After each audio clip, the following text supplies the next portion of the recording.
Getting into ortho as a for residency is easy, right? Well, may not seem easy, but it's easy once you've completed it. The hard part is getting through and surviving. So, Doc, tell us what's been the hardest part after matching in ortho. What's been the hardest part for you about becoming a future board certified orthodontist? I feel like one of the hardest parts about specializing in general is that you spend most of your life, 13 years of schooling and then undergrad, dental school. And then when you choose to go on to a specialty, you're dedicating another, especially in orthodontics, another 2 to 4 years of rigorous training of your life. So it's really hard to maintain and motivation and discipline to get through another 3 to 4 years of rigorous education.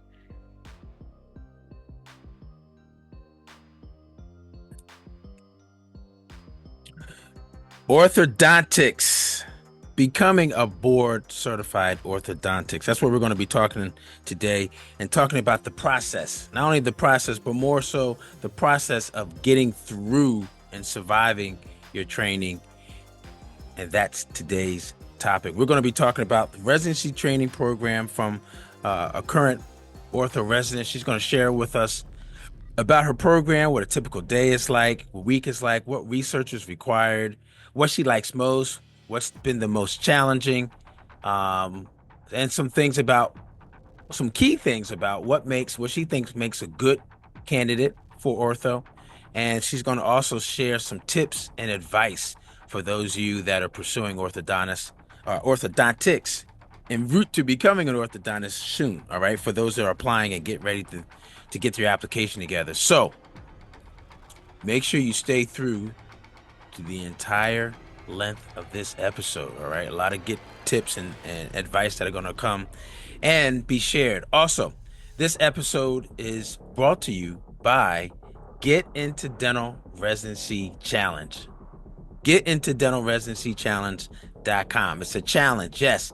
It's so the ultimate resource to jumpstart your candidacy and getting your application together to match or be selected into residency this cycle. All right. Check out the details down below. Again, get into dentalresidencychallenge.com. All right. So we're rewinding. I can't even say it. We're rewinding this because this is Dr. Roach who's joined us, and she's a familiar face because what's it been 3 years ago now, Doc? It's been 3 years. Time Yeah. flies. Been 3 years ago that we had a similar type of conversation when she matched into ortho. Well, now she's gotten through, she's almost finished, and she's going to share with us how she's been able to survive. So, Doc, for those that maybe have not watched that episode, which is right up here, where's it at? Right over here. Watch that episode. For those that haven't watched that episode, please introduce yourself. Tell us who you are, a little bit more about your background, and what program that you're currently at right now. Okay, I'm Dr. Tyheisha Roach. I'm originally from Long Island. I went to dental school at Columbia University and I did the military for 5 years. I then decided to apply to ortho and I matched into Montefiore Medical Center in the Bronx, New York. And here we are now. Shout out to the Bronx. I did some training there and worked there for many years as well. And shout out to Long Island. Got some classmates that are from the island as well. And you're getting ready to finish up. Yes. I know this time is going by fast, right? Yes, the days are long, but when you look back at it, the time really flies by. Yeah. So let's talk about this time because before it flew by, you had to make some decisions, and one of those decisions was ortho. So just recap why ortho for you. Why did you decide to go into this specialty? Yeah, so one of the main driving forces for me to even pursue dentistry was my experience with my own orthodontic treatment. It changed my life. And since then, I decided that I wanted to pursue the track of dentistry. When I got into dental school, I already knew I was going to be a part of the military, and ortho is not a major component of the military. So I just tried to shadow within that the few orthodontists that were there, and I just knew that this is what I wanted to pursue after I would leave. So that's why I just started my journey and trying to match into ortho, and I'm incredibly blessed that I got the opportunity.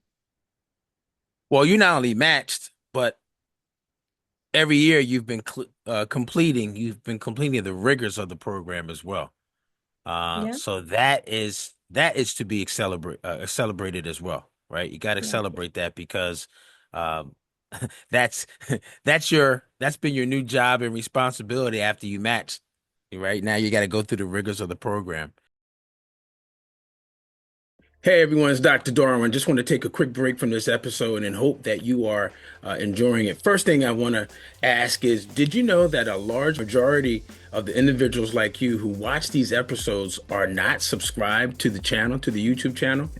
Nevertheless, we want to say thank you for watching and continuing to share these videos and episodes with others.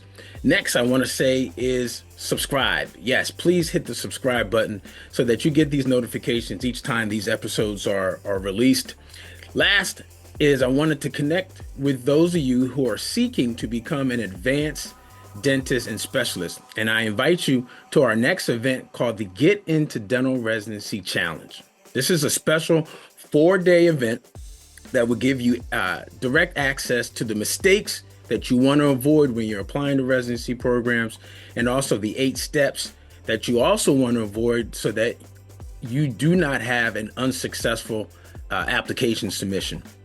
The information that we will be covering over the those 4 days will be some of the tips and strategies that I teach in my one-on-one and group coaching trainings with clients who are continually and successfully being matched into and selected into high-profile residency programs here in North America. So, if you're pursuing or aspiring to get into dental residency this application cycle, this challenge is for you.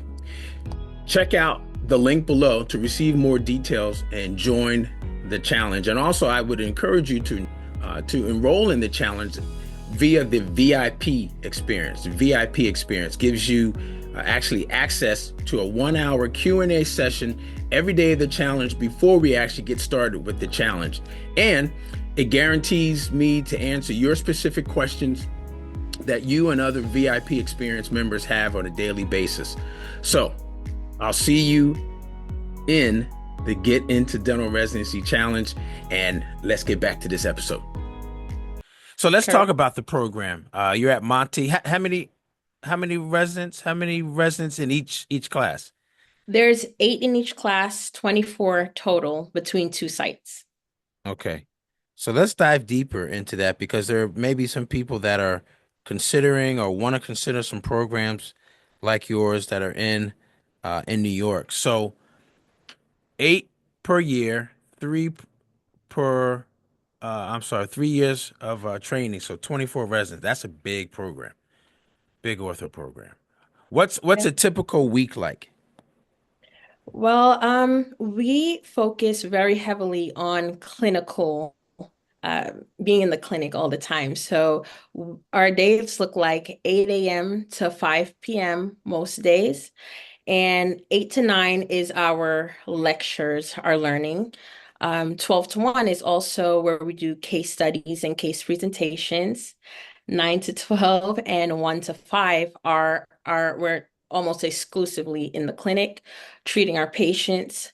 We also are have bigs and littles, so we learn from our bigs, and also we are teaching our littles as well.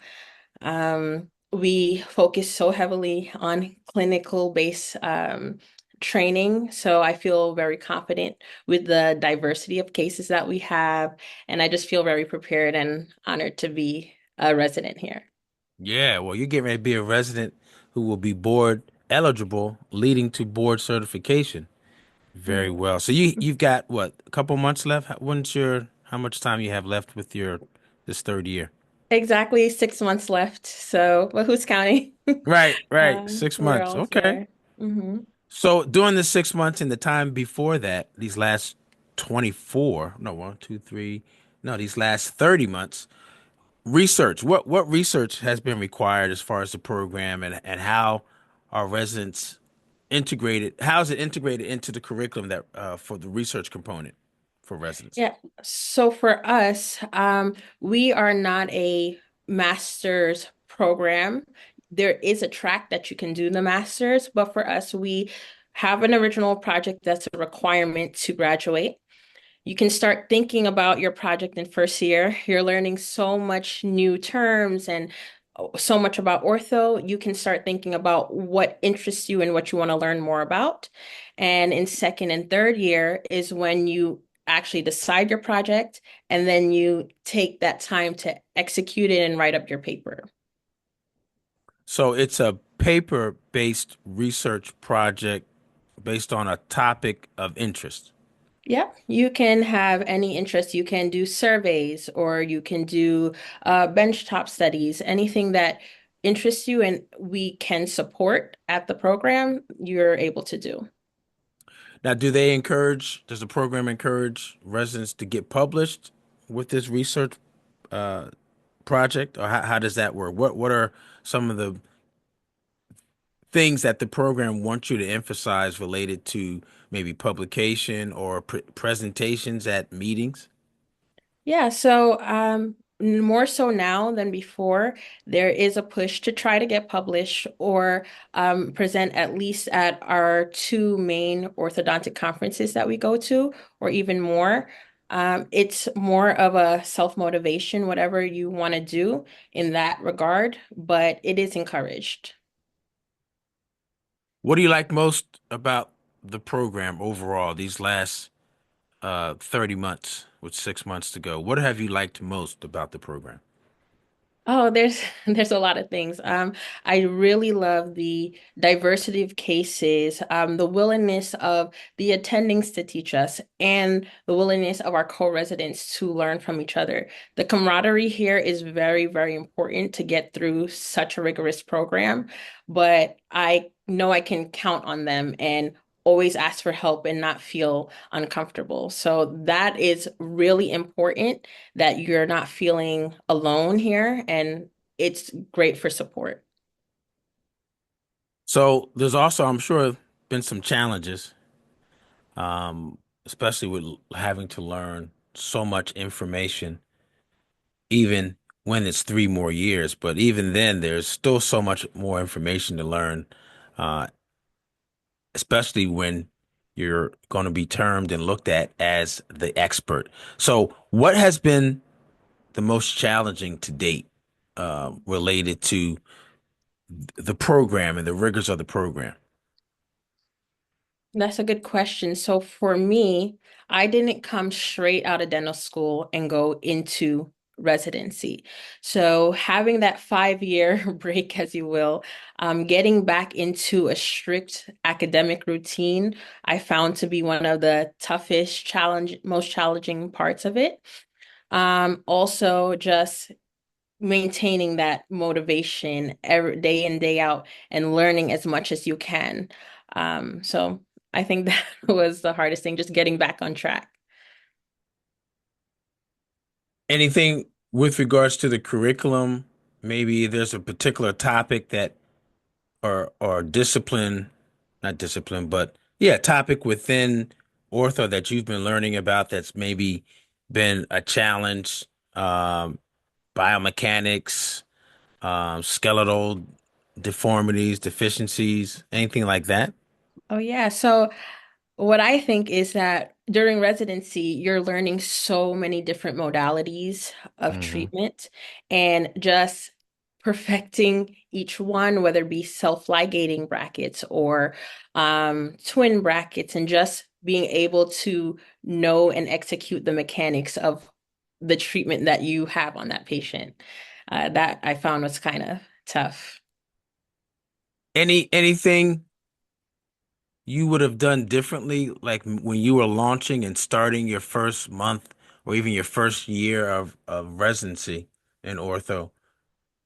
Oh yeah. Wh- So one thing that I would say is I would have focused more on well-being, self-care, work-life balance, because you want to be your best self when you're treating your patients. And when you're stressed, you can't learn. So you want to make sure that you manage stress well, learn how to manage stress and have a community in order to be your best self every day. So what were you so it sounds like you've been able to at least manage some of those things. What were some of those things that helped you the best? Because everyone manages stress differently, right? It can be, not that you want to read some more after reading all of these articles, but for some people it could be reading, right? For some people it could be traveling. For some people it could be spa days or wellness retreats where you go on vacation if you have some, have some spare time. For some people it's meditation. Like, what were some of the things that helped you that maybe you think may be helpful for others too? I think getting into a good exercise routine is very helpful because that's an immediate stress relief. In our program, we do get a good amount of days for vacation. If you plan your vacations well, you can travel wherever you want, and that is really helpful. Also, just having a community that you can talk to, whether that be your family members, whether that be in therapy, whether that be your spouse, anything. You just need that support system. Yeah, the well-being piece is definitely needed with the rigors of a program like Ortho. So, Ortho also demands a certain type of candidate, a certain type of resident that they are looking for, right? Programs are looking for specific items on their list of maybe what quantifies or accumulates to a fit, right? They're looking to see if you as a candidate or potential resident can fit into their program. So, based on what you've seen over these last 3 years and your experience the year before you matched of going on interviews, getting familiar with the ortho community, talking to other programs and residents, and doing your research, what do you think? What are some of the things that make a good or an outstanding ortho candidate? Hmm. Um, I really think that programs look for people who are self-starters, who have leadership skills, because you go to residency to learn the orthodontics part. So if you don't know too much about the mechanics of ortho, that's okay. But I think your personal statement or your CV should reflect that you are um, motivated to do proper patient care, motivated to learn, um, and you can lead and get along with others. And that getting along with others piece is big, whether it's four people in your program, eight people in your program, or like another program that we know which is the largest is what, close to 20 people in the program, if not more than that. So getting along with others is always a great trait, characteristic that you have to um, display and demonstrate, right? Getting moving further along and accomplishing things is best done when you're working together, right? You can do it faster doing it by yourself, but Mhm. why? There's no need to when you've got to potentially have a community of people, faculty members. It sounds like in your program also, the camaraderie with fellow residents, co-residents is important because you guys are working together along this journey. So some good things. Anything else that you think people need to know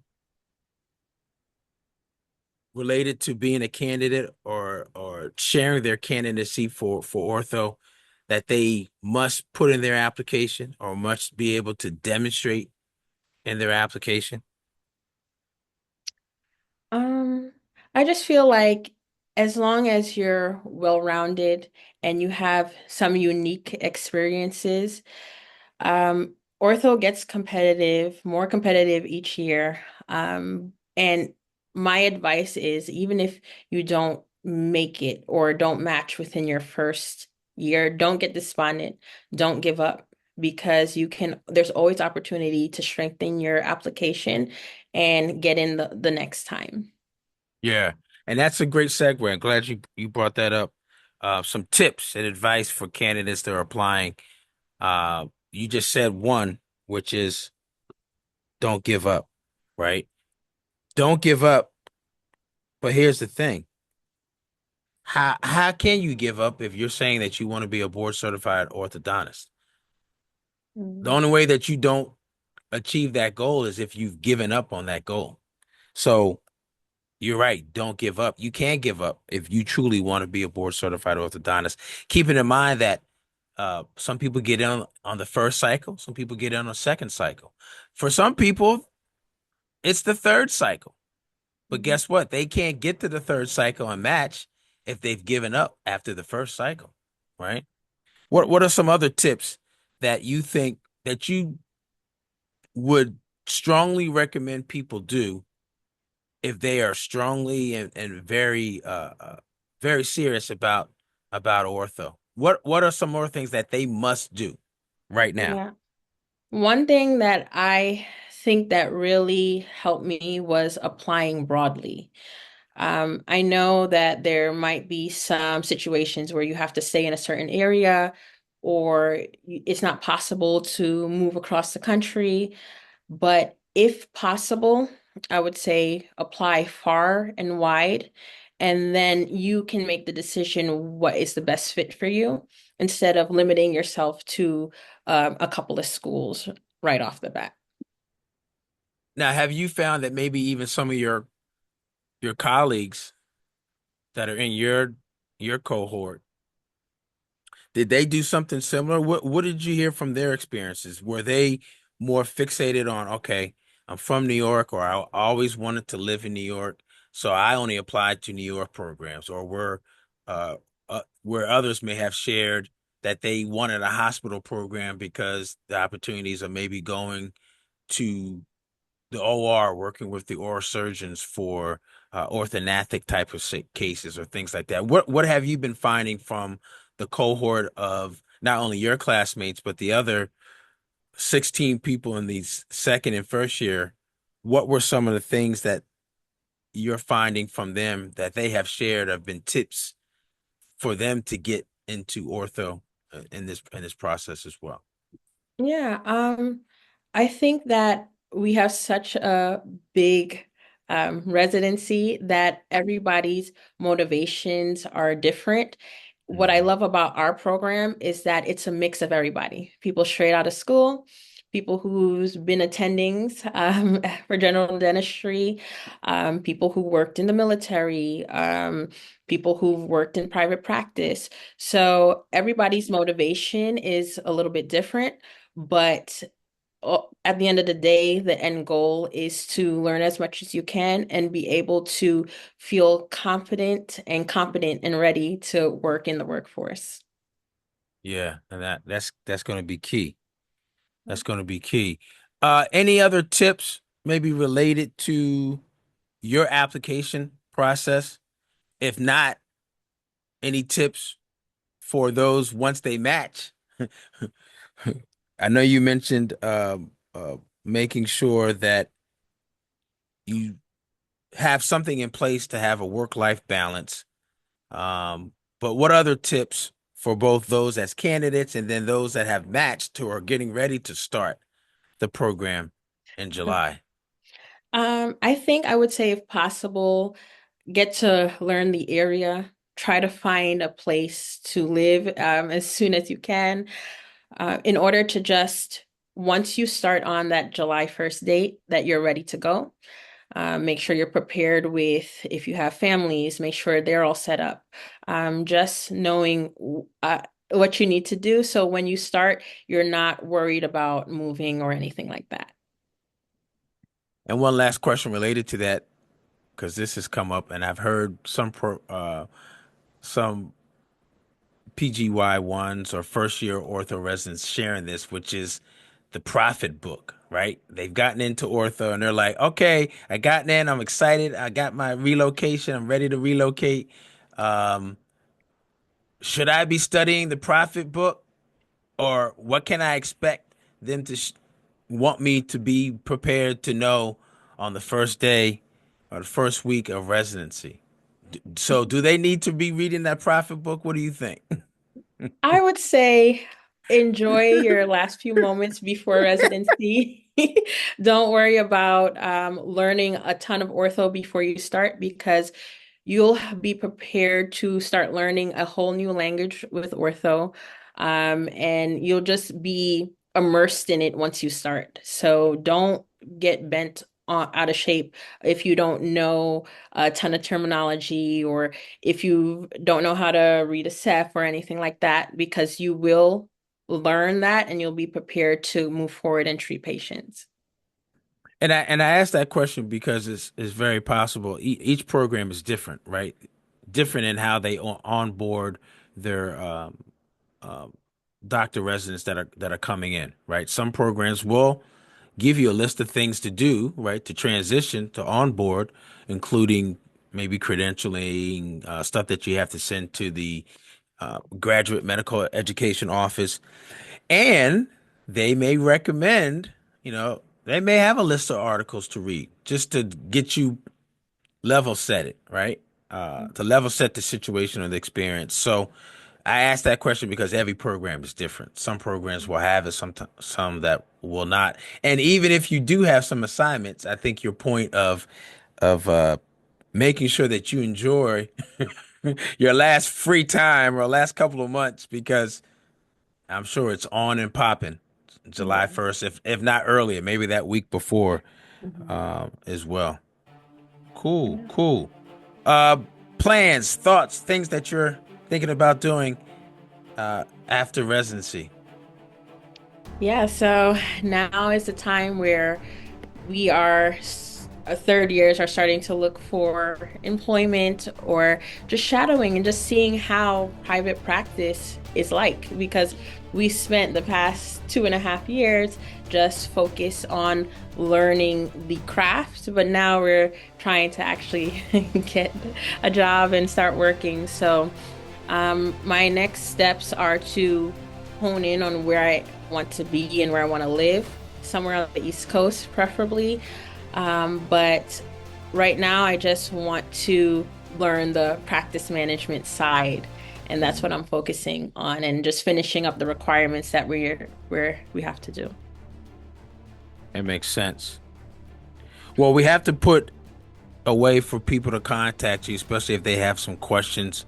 I know that's been a great resource for many candidates, even yourself, when you were going through the process of being able to reach out to someone who's doing it, who's in the process of doing it, or who has done it, right? Who has survived ortho training, or may just have some additional questions specifically for you as part of your journey. So, what's the best way for people to contact you if they have more questions? Yeah, absolutely. So my email is tkroach8, ROACH, the number 8, at gmail.com. And you can also DM me on Instagram. My handle is Love18. And feel free to ask anything you want. I love answering questions about what it takes to match. And I can't thank you enough, Dr. Darwin, for your help and guiding me through this process as well, because it is a tough and stressful time. But once you get in and once you stay focused, you can get through it. Yeah, and that I think that's the biggest challenge, right? Is getting through. Yeah. And actually that's even more of a challenge than getting in. Yes, getting in is the first step. You can't get through something that you're not in, but once you get in, it's like, oh, that's the easy part, because now you got to get through. Now you got to get through and then continue, right? Like you said, looking for opportunities, transitioning, private practice, part-time, maybe working in academia or programs or whatever that entails as far as your future plans. And yes, you're welcome. It's been great to kind of see you at the beginning, see you going through, and then it will be great to continue to follow you life after residency, completely after residency, as you're transitioning. And we've got some contacts that we want to share with you too, that are doing what you're getting ready to do as a future board certified orthodontist. So you're welcome, and thank you for kind of sharing your ways of surviving ortho residency as you are getting ready to wrap up your third year. It's been so much of a great opportunity to kind of hear your journey, but also some of the insights during this time, these last 3 years. And if you all are listening and watching, if you want to listen and watch more episodes like this, then you've got to go to the next episode. Go to the next episode right now. Go, go, go.